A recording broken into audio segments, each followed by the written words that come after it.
ओम शांति। आज के वरदान, बाप दादा के वरदान अपने प्यारे बच्चों के प्रति। डेट 8 अक्टूबर 2025। वरदान है, बालक और मालिकपन की समानता द्वारा सर्व खजानों में संपन्न भव। बालक और मालिकपन की समानता द्वारा सर्व खजानों में संपन्न भव। हम राजयोग कर रहे हैं, हमारे सामने भगवान हैं, हम उनके बच्चे हैं। उनके पास जितना भी जायदाद है उसके लिए हम मालिक हैं। तो खुद को अनुभव करना है तो बालक के रूप में उनसे लेना पड़ेगा। अभी कुछ कर्म करना है तो बाबा से श्रीमत पूछना पड़ेगा, बाबा मैं क्या करूं? तब हम बालक बनेंगे ना। ठीक है, आपको ईश्वरी सेवा के लिए निमित्त बनाया, भले योग कराने में, ज्ञान सुनाने में, उस समय मालिक बनो, अधिकारी बनो, क्योंकि उस समय आप दे रहे हो। ईश्वरीय विश्वविद्यालय में हो, स्टूडेंट के रूप में ज्ञान सुन रहे हो, बालक के रूप में, स्टूडेंट के रूप में क्या करो? ईश्वरीय ज्ञान सुनो। जब आप स्टूडेंट के प्लेस पर बैठे हो, वही आपको बाबा ने पाठ दिया है टीचर के रूप में ज्ञान सुनाने का। तो अनुभवी रूप में रहकर, धारणा स्वरूप में रहकर, मालिक बनकर अधिकार से ज्ञान सुनाओ। तो ये दोनों पोस्ट आपको करना पड़ता। कभी कभी हम सेवा केंद्र पर जाते हैं, स्थूल सेवा रहता है, उस समय वहां के जो निमित्त बहने हैं उनसे पूछना पड़ता है, बहन जी ये कैसे करें? तो उनके डायरेक्शन के अनुसार हमको करना पड़ता है। कभी कभी वहां ड्राइविंग पर हैं, हमको मालूम है रूट, तब मालिक के रूप में आप ड्राइविंग करते चलो। तो ये दोनों संबंध समय के अनुसार हमको बाबा के साथ निभाना पड़ता है। बालक के समय पर मालिक नहीं बनना है, मालिक के समय पर बालक नहीं बनना है। तो भगवान में जो जायदाद है वो खुद अनुभव करने के लिए भी आपको बालकपन चाहिए। कभी भी विदाउट परमिशन बाबा के पास जाकर वो उठाकर लेने का, साथ में किसी को देने का बात आता है तब भी बाबा उतना आपको अधिकार देना पड़ता है। तो समय के अनुसार ये दोनों का अनुभव करने के लिए सर्व खजानों से आप संपन्न हो। किसी आत्मा ने आकर कुछ पूछा, शरीर का, तबीयत का प्रॉब्लम हो, फाइनेंशियल हो, मन में खुशी चाहिए, जो भी है, तो इन्हें के लिए संपन्न हो। आपको खुद कुछ चाहिए, अपने परिवार के लिए हो, आत्मा के लिए हो, शरीर के लिए हो, बाबा के पास जाकर अधिकार से लेने का उतना पावर बाबा ने आपको दिया है। ये दोनों चेक करना, इसका मतलब सदा बाबा के पास जाकर बाबा शांति दो, सुख दो, शक्ति दो, मांगते भी नहीं रहना है। ऐसा भी नहीं अभिमान में रहकर बाबा ने जो मुझे पोस्ट दे दिया हम देते रहेंगे, ऐसा भी नहीं। नो, ना मांगने वाले, ना अभिमान के वशीभूत होने वाले। नहीं, किस समय किस विधि को अप्लाई करना है ये ज्ञान हमारे पास रहना चाहिए। जैसे बाल्यपन का नशा सभी में है, हम बाबा के बच्चे हैं, बाबा हमको अनुभव करता कराता है, हमको बाबा लक्ष्मी नारायण बनाता है, जायदाद देता है, ये सभी नशा सारे बाबा के बच्चों में है। ऐसे बालक सो मालिक अर्थात बाप समान संपन्न स्थिति का अनुभव करो। यस, ज्ञान सुनते हैं बालक के रूप में, लेकिन जब आप ज्ञान सुनाने के लिए जाते हो उतना धैर्य, निश्चय, विश्वास, अनुभव, कॉन्फिडेंस है, मेरे साथ बाबा है, आगे वाले आत्मा कोई भी क्वेश्चन पूछे, हम उसका आंसर देंगे। यस, अंत समय तक कोई भी आत्मा संपूर्ण नहीं बन सकते, सभी ज्ञान समझ में नहीं आएगा। लेकिन आपके साथ बाबा है तो आपको वो आत्मा जो क्वेश्चन पूछता है ना, उस क्वेश्चन का आंसर बाबा आपके द्वारा दे देता है। तो उसके पहले ही बाबा मुरली द्वारा आपको आंसर दिलाता है। तो बाबा को साथ में रखना पड़ेगा। तो बालक के रूप में तो बाबा के साथ में हो, लेकिन सेवा करने का बात आता है, मनसा सेवा हो, वाचा सेवा हो, कर्मणा सेवा हो, धन का सेवा हो, ईश्वर कार्य आ गया, यस मुझे धन का सेवा करना ही है, आगे पीछे नहीं देखना है, स्थूल सेवा भी करना है तन से। तो ऐसे मेरा यज्ञ, मेरा बाबा का यज्ञ, मेरा ईश्वरीय परिवार मैं नहीं करूंगा तो और कौन करेंगे? ऐसे जिम्मेदारी को सिर के ऊपर उठाकर मालिक के रूप में जिम्मेदारी लेते हुए सेवा करते हो। इसका मतलब बाप समान संपन्न स्थिति। जैसे बाबा के पास सारे शक्तियां हैं ना, तो बाबा को आप सामने रखेंगे, किस आत्मा को क्या चाहिए वो बाबा दे देता है, अब सिर्फ निमित्त बनते हो। मालिकपन की विशेषता है, जितना ही मालिक उतना ही विश्व सेवादारी का संस्कार सदा इमर्ज रूप में रहे। मालिकपन माना ये नहीं है आपके परिवार वालों को दे दो, कोई सम इंसिडेंट्स के लिए दे दो, कोई एक आत्मा के लिए दे दो, अपने ईश्वरीय परिवार के लिए दे दो, नहीं। विश्व का मालिकपन माना सदा विश्व सेवाधारी, आपके द्वारा सारे विश्व को भगवान सारे आत्मा के साथ जड़ साधन के लिए भी पावन बनाने के लिए जो भी शक्ति चाहिए वो बाबा आपके द्वारा दे रहा है। तो सदा विश्व सेवा का स्मृति रहेगा, तब आप संपन्न बनेंगे। उसमें थोड़ा सा भी कम है तो सर्व शक्तियां आपके द्वारा फ्लो नहीं होता है, तो आप संपन्न नहीं बनते हैं। अभी समझ लीजिए, अपने शरीर को भी देख लीजिए, थोड़ा सा प्यासा है, थोड़ा सा भूख लगा है, थोड़ा सिर दर्द है, पेट दर्द है, थोड़ा सा है, तो उसको संपन्नता नहीं कहा जाता है ना। थोड़ा परसेंटेज में कुछ कमियां हैं, मन बुद्धि उसकी तरफ क्या कर रहा है, खींच रहा है, सब कुछ ठीक है, रिलेशनशिप ठीक नहीं है, किसी एक आत्मा का कोई संस्कार, संस्कार के कारण टक्कर चलता है। आज कोई भी आत्मा हो, माता पिता भाई बहन पति पत्नी टीचर स्टूडेंट, हर जगह पर संस्कार मिलन होना बहुत मुश्किल है। इसलिए बाबा कहते जितना आप विश्व सेवाधारी के लिए निमित्त बनते हो, वो संस्कार सदा इमर्ज करते हो, तो बाबा आपको सदा संपन्न बना देता है। तो उनके सामने वही सेवा सामने रहेगा, हद का सेवा नहीं रहेगा। मालिकपन का नशा और विश्व सेवाधारी का नशा, यस मैं मालिक क्यों बना हूं, कितनी सुंदर बात।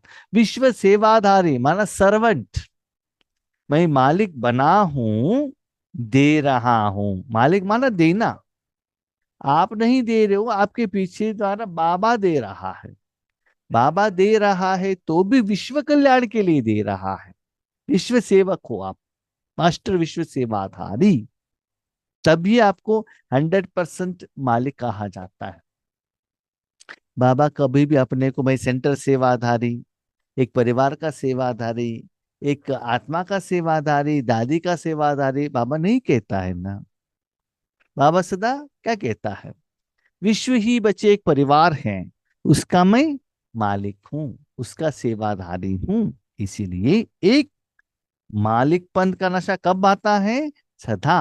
किसी को भी आप डिफरेंशिएशन मत करना, ये मेरे हैं, ये अलग धर्म वाले हैं, अलग जात वाले हैं, ये वाले बीके हैं, ये नॉन बीके हैं, ये ब्राह्मण हैं, ये नींद करते हैं, हमको डांटते हैं, इसके साथ मेरा झगड़ा है, हिसाब करते, कुछ भी नहीं आना चाहिए।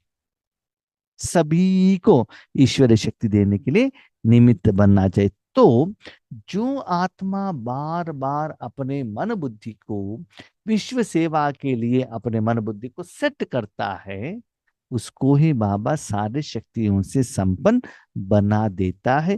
थोड़ा भी टाइम मिले वो आत्मा सदा विश्व सेवा में ही हाजी हुजूर करके हाजिर हो जाता है। मालिकपन का नशा और विश्व सेवादारी का नशा समान रूप में हो तब कहेंगे बाप समान। मालिक भी हूं, क्यों? देने के लिए। किसको दे रहे हैं? सारे विश्व को दे रहे हैं। जब ये दोनों सेम रहेगा तब आपको कहा जाता है बाप समान। मैं तो मालिक हूं, मेरे बच्चों को दे दिया, मेरे परिवार को दे दिया, तब आपको मालिक नहीं कहा जाता है। अपने लिए आपने खा लिया, आत्मा को हो शरीर को हो, तब भी आप मालिक नहीं कहा जाता है। सारे विश्व को देंगे तब मालिक के साथ साथ विश्व सेवादारी के साथ साथ बाप समान बनेंगे। तीनों आ जाएगा वहां, है ना। वहां सिर्फ बाप रहेंगे, आप नहीं रहेंगे, है ना। तो आप वहां जीरो बन जाएंगे। तो बाबा विश्व को जो चाहिए वो बाबा देता रहेगा। यस, हम भी जानते हैं, आप भी जानते हैं, देता बाबा है, लेकिन साधन के बिना तो नहीं दे सकता है ना। इलेक्ट्रिसिटी में शक्ति है रोशनी देने का, बल्ब के बिना तो नहीं दे सकता है ना। लेकिन बल्ब को कहाँ रखते हैं? छोटेपन में हम स्कूल में जाते थे ना, पढ़ाई पढ़ते थे, तो बुक के ऊपर एक बल्ब लगाते थे 0 वैट्स का, सिर्फ बुक के ऊपर पड़ जाता था। एक रूम में बल्ब लगाएंगे तो रूम में रोशनी देता है, गांव में लगाएंगे तो वहां लगता है ना। ऐसे ही जहां आप अपने बल्ब को लगाते हो वहां वो एरिया में रोशनी देता है। ऐसे अपने मन बुद्धि को आप परमधाम में बाबा के साथ में रखेंगे विश्व कल्याण के लिए, वहां से भगवान की शक्ति क्या हो जाएगा, सारे विश्व में फैलेगा। तब क्या होंगे? उसके लिए आप बाप को साथ में रहना पड़ता है ना। तो बाप दे रहा है, आप सिर्फ इंस्ट्रूमेंट बन जाते हो। तो बाप समान बनना है, बाबा का संकल्प मैच करना है, तो मालिक भी बनो। माना, मालिक बाबा ने क्यों कहा मुझे दे दो, मुझे दे दो, मुझे लक्ष्मी नारायण बनना है? No personal demand, no. ना पास्ट, ना प्रेजेंट, ना फ्यूचर, ना अपने परिवार वालों के लिए, नो। मालिक बन देना है बस। किनको? विश्व को। और आप कौन हो? सेवाधारी और बाप समान। इस सब कुछ उसमें आना चाहिए। बालक और मालिक दोनों स्वरूप सदा ही प्रत्यक्ष रूप में आ जाए तब बाप समान सर्व खजानों से संपन्न स्थिति का अनुभव कर सकेगी। यहाँ बालिक कहाँ, मालिक कहाँ? हम किन से ले रहे हैं? बाबा से ना। मेरा जायदाद तो नहीं दे रहा हूं। जो हम दे रहे हैं शांति सुख आनंद प्यार, वो बाबा से ले रहे हैं। जैसे एक बल्ब इलेक्ट्रिसिटी से लेता है, लेने के टाइम पर बालक रूम की तरफ देता है, तब मालिक। अबे अपने को चेक करो। जब आपके सामने बाबा है, आपको ड्यू रिस्पेक्ट उनको क्या करना चाहिए? जो रिस्पेक्ट चाहिए वो देना ही चाहिए बाबा को। उस समय आप बाप समान नहीं बन सकते, आप बालक ही हो, आप साधन ही हो। उस साधन का मालिक बाबा ही है। लेकिन बाबा से लेने के बाद जिनको देने के लिए आप निमित्त बनते हो, तब आप क्या बनते हो? मालिक। यस, हमारे पास एक बकेट है, हम खीर परोस रहे हैं, दूध का खीर परोस रहे हैं। तो परोस लेंगे, देने के टाइम पर हम मालिक, हम पूछते आपको कितना चाहिए, कितना चाहिए, कितना चाहिए। जिनको चाहिए हम देंगे, जिनको नहीं चाहिए आगे बढ़ेंगे। लेकिन मुझे वहां परोसना है तो एक जगह से लेकर आना पड़ेगा ना, अंदर से। तो जहां हम लेने के लिए जाएंगे, जो दे रहा है वो मालिक बन जाता है ना, मैं बालक बन जाता हूँ। तो जिस शक्ति को मैं दे रहा हूँ वो मेरा प्रॉपर्टी नहीं है ना। तो लेने के टाइम पर बाबा दे दो, है ना। वो भाव, वो प्यार, अपनापन, रिस्पेक्ट बाबा की तरफ जरूर रहना चाहिए। और जब शक्ति आपके द्वारा बाहर की तरफ जाता है तब क्या होना चाहिए? उस साधन का आप मालिक हो। ऐसे समझने से आप बाप समान बन जाएंगे। हर खर्व सर्व खजानों से संपन्न स्थिति का अनुभव कर सकेंगे। इसका मतलब जब भगवान से लेते हैं ना, तब मालिक पर नहीं दिखाना चाहिए अभिमान। बाबा हमको नहीं देंगे तो और किसी को देंगे, कैसे देंगे? एक प्यार का ट्यून ट्यून अलग है, अधिकार का ट्यून अलग है। ठीक है। नेक्स्ट, विश्व के देने के टाइम पर वहां बालक नहीं बनना चाहिए। कैसे? हम अभी शक्ति दे रहे, हमको पैसा दे दो, मुझे गायन करो, मुझे गिफ्ट दे दो, ये क्या हो गया? बालक हो गया ना। दुनिया से आप कुछ मांग रहे हो? नो, मालिक कभी मांगता नहीं है, देता है। इसलिए सिर्फ आपका काम है देने का, दुनिया से कुछ लेने का भी संकल्प मत करना बच्चे, क्योंकि अब दुनिया से लेंगे ना, उनके पास विकार भरा हुआ है, वो लेंगे तो और खिचड़ापन आ जाएगा, है ना। तो दुनिया से लेने का संकल्प भी मत करना। इतना आपको जो चाहिए मैं दे देता हूँ, चिंता मत करना। और जो भी दुनिया से मिल रहा है ऐसे समझ लो वो बाबा ने दिया है आपको, आप नहीं लिया। इसका मतलब जो लेने का संकल्प आपके मन में नहीं रहना चाहिए। ऐसे समझ लीजिए, फॉर एग्जाम्पल एक छोटा सा बच्चा माँ के गोद में है, रास्ते में जाते हैं उनको बहुत कुछ चीज दिखाई देता है, खाने का हो, खिलौना हो, बहुत कुछ दिखाई देता है। वो डिमांड करके, मम्मी मुझे केक चाहिए, गोभी मंचूरी चाहिए, दूध पेड़ा चाहिए, पूछ कर भी ले सकता है झगड़ा करके, नहीं तो चुपचाप चलता ही रहता है। माँ जो दिलाती है वो लेता है, बस कुछ मांगता नहीं है ना। ऐसी ही, और वो जाता है, उनके माँ के पास इतना भोजन है, रास्ते में जो भी उनका जो बालक है, उनका फ्रेंड्स है, उनको देता जाता है। लेने का नहीं है, वो जो भी लेता है माँ से लेता है ना। ऐसी ही आपको जो भी लेना है भगवान से ले लेना बालक के रूप में, और भगवान से जो शक्ति दिया है वो मालिक के रूप में सभी लोगों को देते रहना। तब आप क्या बनेंगे? संपन्न स्थिति का अनुभव करेंगे। तो रूहानियत का ये संपन्नता है ना, आपको बहुत खुशी देता है। स्थूल में जो संपन्नता है ना, एक कार है, दूसरा चाहिए, एक मोबाइल है, दूसरा चाहिए, और भी अच्छा रेट वाला चाहिए, कितना भी धन मिले और भी चाहिए, कभी भी एंड होने वाला नहीं है। लेकिन रूहानी ऐसी सेवा का फल जो दुआ के रूप में आपको विश्व की सारी आत्मा द्वारा, पंच तत्वों द्वारा जो मिलता है ना, जब बाप समान स्थिति बन जाता है ना, तब आप कहेंगे इस दुनिया से मुझे कुछ भी नहीं चाहिए। ये छोटा बच्चा माँ के गोद में निश्चिंत है, जो भी टेंशन आता है, जो भी समस्या आता है, उसको देखभाल करने का माँ का काम है, मेरा काम है ही नहीं। टाइमली मुझे उठना, भोजन खिलाना, सब कुछ माँ करते हैं, मेरा कुछ जिम्मेदारी है ही नहीं। लेकिन जब अकेले बन जाएंगे ना, सारा जिम्मेदार उस बच्चे का हो जाता है, राइट। इसीलिए संपन्नता स्थिति में रहना। स्लोगन, ज्ञान के अखूट खजानों के अधिकारी बनो तो अधीनता खत्म हो जाएगी। बाबा जो ज्ञान देते हैं, ज्ञान माना मुरली में जो बाबा देते, न केवल वो ज्ञान है, मुरली का हर पॉइंट का जो आप अनुभवी बनते हो ना, दैट इज ज्ञान।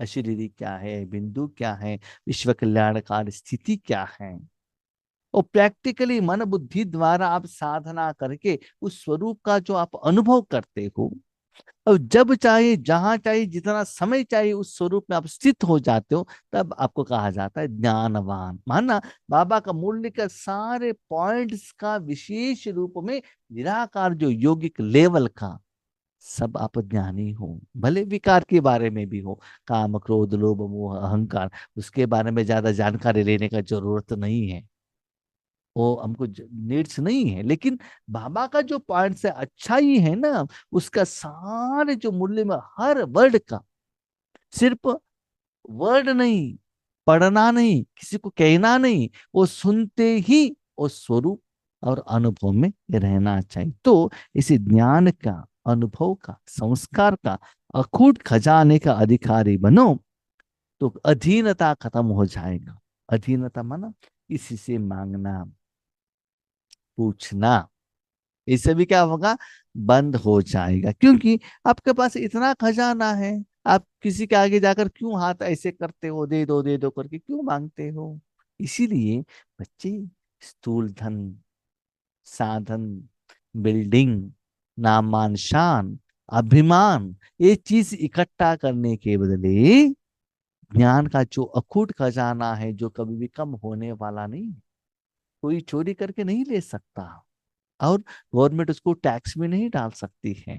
उस अखुट खजाने का अधिकारी बनो, तो वो खजाने द्वारा आपको जो चाहिए बाबा द्वारा मिलता रहेगा।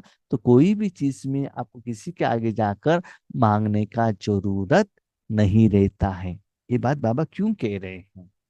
हम क्या करते हैं ना, भविष्य में तो विनाश होता है, यस। उस समय हमको पैसा चाहिए, बिल्डिंग चाहिए, कपड़े चाहिए, गहने चाहिए, और ग्रोसरी चाहिए, ये सभी स्टॉक करते हैं, है ना। नहीं तो कभी कभी हमारे पुराने जमाने में ना, हम बुढ़ापे में है ना, हमको देखने वाले, हमको बेटा चाहिए, बेटी चाहिए, पोता चाहिए। किसी के ऊपर भरोसा मत रखिएगा। गारंटी नहीं है ये सारे लोग आपको हेल्प करेंगे, ऐसा नहीं कि वो नहीं करेंगे, ऐसा नहीं है, कुछ गारंटी नहीं है। लेकिन आपके पास ऐसे ईश्वरीय शक्तियों का स्टॉक है। अब कहते हैं, अंतिम समय में स्थूल धन भी आपको काम पर नहीं आएगा। भले करोड़पति हो, कितना भी पैसा हो, लेकिन आपका कर्मों का हिसाब किताब पॉजिटिव नहीं रहेगा, ज्ञान का खजाना स्टॉक नहीं रहेगा, तो स्थूल भोजन मिलना, एक गिलास पानी मिलना भी मुश्किल हो जाता है। कब क्या होता है पता नहीं चलता है। इसीलिए रूहानियत का जो बाबा की सेवा द्वारा जो मिलता है निराकार स्टॉक, उसको जमा करते चलो। ज्ञान माना ये नहीं उस मूल्य में बाबा ने ये कहा, इस मूल्य में ये कहा, वो नहीं ज्ञान। अनुभव, वो स्टॉक, निराकार शक्तियों का स्टॉक, वो साथ में रहेगा।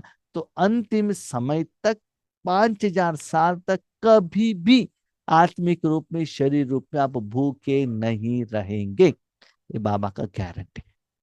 इसीलिए उस जायदाद को इकट्ठा करते रहना, वही आपको अंतिम समय में साथ देने वाला है। बाबा लास्ट एग्जांपल देता है, भाई देखो बच्चे, आप एग्जामिनेशन हॉल में जाते हो ना, राइट। आपके सामने क्वेश्चन है, पेपर है, पेन है। उस समय आपके माँ बाप साथ में रहेंगे, टीचर रहेंगे, बुक्स रहेगा, मोबाइल रहेगा, कैलकुलेटर रहेगा, क्या रहेगा? नथिंग। उस समय आपके ब्रेन में, संस्कार में जो है, जो याद आता है, वही उस द्वारा ही आप आंसर लिख सकते हो।